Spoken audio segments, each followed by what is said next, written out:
Hello everyone, મારી ચેનલમાં તમારા બધાનું ખૂબ ખૂબ સ્વાગત છે। આજે સરસ મજાનો વિડીયો લઈને આવી ગઈ છું ગૃહિણીઓ ઉપર। આ વિડીયોથી તમે લોકો જો થોડા પણ મારી હારે કનેક્ટ થઈ શકતા હોય તો આગળ તમારા ફ્રેન્ડ્સ ફેમિલી હારે શેર કરવાનું બિલકુલ પણ ના ભૂલતા, કારણ કે આ વિડીયોથી તમે ઘણા લોકોને ઘણી બધી ગૃહિણીઓને પ્રોત્સાહિત કરી શકો છો કે એમની ઘર પ્રત્યેની વેલ્યુ શું હોય છે। જો મારો વિડીયો તમને થોડો પણ સારો લાગે, થોડો પણ તમારું દિલ જીતી શકે, થોડી પણ તમારા ફેસ ઉપર સ્માઇલ આવી શકે તો લાઇક, શેર એન્ડ સબસ્ક્રાઈબ કરવાનું બિલકુલ પણ ના ભૂલતા। ગૃહિણીને એકચ્યુઅલમાં આપણે ઘણા નામથી ને બોલાવીએ છીએ, લાઈક હાઉસવાઈફ, હોમ મેકર। જ્યારે પણ આ શબ્દો સાંભળીએ ને ત્યારે એક એવી છબી મગજમાં આવતી હોય કે ઘરમાં ગૃહિણી હોય એટલે તે કામ કરતી હોય, ક્લિનિંગ કરતી હોય, કુકિંગ કરતી હોય, ઓર્ગેનાઇઝિંગ કરતી હોય, તેના માટે તો બસ એટલું જ કામ હોય, રાઈટ। પણ શું એ બધા જે કામ કરે એને જ એકચ્યુઅલમાં હોમ મેકર કહેવાય છે? ક્યારે વિચાર્યું તમે લોકોએ આવો સવાલ એટલે મગજમાં આવતો હોય છે કે આપણા સમાજમાં એવું હોય છે કે એનું સ્ટેટસ માપવામાં આવતું હોય છે કે તે કેટલું કમાય છે। In short, no money no value. એટલે જ આપણા દેશમાં 24/7 જે ઘરમાં કામ કરે ને એને એટલું માન દેવામાં આવતું નથી કે જે બહાર જઈને ઓફિસમાં કામ કરે છે। ચલો, એને તો આપણે ભૂલી જ જઈએ। બસ એટલું જ યાદ રાખો કે કોઈ જ ફરક ના પડવો જોઈએ કે કોણ આપણા માટે શું વાત કરી રહ્યું છે, કારણ કે આપણે જે પણ કરવું જોઈએ તે ખાસ આપણા આત્મસંતોષ માટે જ કરવાનું છે। પણ મને ખરાબ ત્યારે લાગે કે જ્યારે આપણા સમાજમાં આપણા જ ઘરના લોકો અને આપણી જ આજુબાજુમાં આપણા જ ફેમિલી હોય કે આપણા જ ફ્રેન્ડ્સ હોય, એના મોઢે જ્યારે એવું સાંભળીએ કે હું તો કાંઈ જ નથી કરતી, બસ એમના મોઢામાં આવા શબ્દો આવે છે કે હું કાંઈ નથી કરતી, જસ્ટ હાઉસવાઈફ છું। ખરેખર હું એવી લેડીઝની તો ખૂબ જ રિસ્પેક્ટ કરું છું કે જે 8થી 10 કલાકની જોબ કરે છે અને ઘરમાં આવીને કુકિંગ, લોન્ડ્રી, ક્લિનિંગ, છોકરાઓને ભણાવવા, છોકરાઓને સારા સંસ્કાર દેવા, ગ્રોસરી શોપિંગ બધું જ હસતા મોઢે કરે છે। ખરેખર એવી નારીને તો વંદન છે। તો બસ એટલું જ કહીશ કે વેલ્યુ દરેક કામની હોય છે, તો તમે કોઈ પણ સ્ત્રીની વેલ્યુ વર્ક સ્ટેટસ ઉપરથી ના નક્કી કરવી જોઈએ।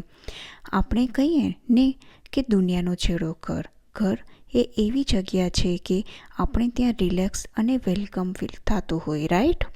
જ્યાં ફેમિલીના હસતા મોઢા જોઈને આપણી જેટલી પણ તકલીફ હોય એને આપણે ભૂલી જતા હોઈએ। મકાનને ઘર બનાવવામાં સૌથી મોટો હાથ આપણા જેવા જ હોમ મેકરનો છે, તો તમને પ્રાઉડ તો જરૂરથી ન થવું જોઈએ કે તમે એક હોમ મેકર છો। અત્યારે આપણે તો બધું જ ઓનલાઈન મંગાવતા હોઈએ છીએ, ટાઈમ મેનેજમેન્ટ સિસ્ટમ છે, આપણે મીલ પ્લાનિંગ કરતા હોઈએ છીએ, રાઈટ, કે જેથી મેનેજમેન્ટ કરવું ખૂબ જ સરળ થઈ ગયું છે। પણ તમે વિચાર્યું છે કે આપણે થોડા ચલો પાસ્ટમાં જઈએ, રાઈટ, થોડાક આપણે મમ્મીના સમયમાં જઈએ કે આપણા મમ્મી કેટલું સરસ રીતના હસતા મોઢે આખા ઘરનું બધું મેનેજમેન્ટ કરતા।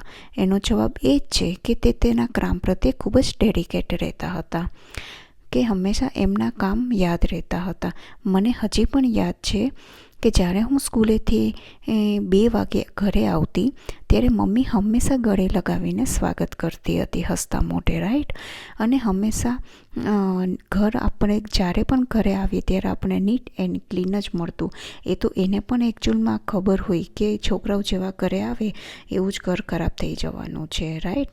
તો પણ તે હંમેશા ઘરને ક્લીન રાખતી અને આજે પણ મને યાદ છે મમ્મીના હાથની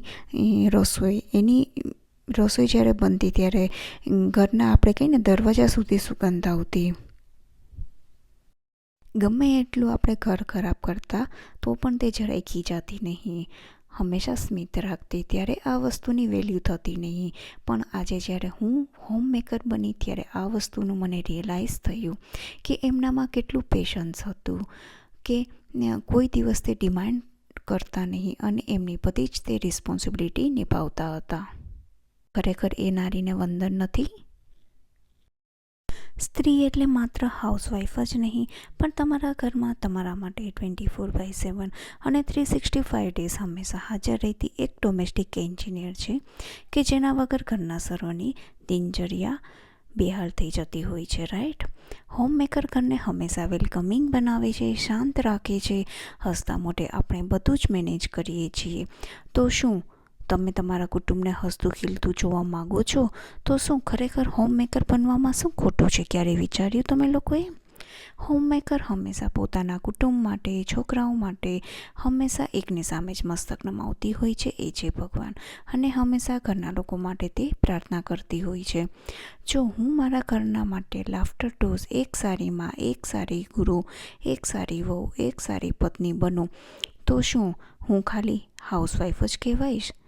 તો આજથી તમે પણ લોકોને કહેજો કે હું હોમમેકર છું, હું એક ગૃહિણી છું, એમાં કાંઈ જ શરમ નહીં રાખતા. આ મારો વિડીયો સાંભળીને કે જોઈને તમારા મોઢા ઉપર થોડું પણ સ્મિત આવ્યું હોય તો આગળ જરૂરથી ને ફોરવર્ડ કરજો, કે જેથી બીજી ગૃહિણીઓને પણ આ વિડીયો હસાવી શકે, એક સ્માઇલ લઈ આવી શકે અને ગર્વથી કહી શકે કે હું એક હાઉસવાઈફ છું, એમાં શરમાવાની કાંઈ જ જરૂર નથી. હું જ આવીશ એક આવા નવા સરસ મજાના વિડીયો નિહારે. ત્યાં સુધી બાય બાય. વિકટ વિઘ્નનાશ વિનાયક ભાલચંદ્ર ગજાનન ગણાધ્યક્ષ ધૂમ્રકેતુ.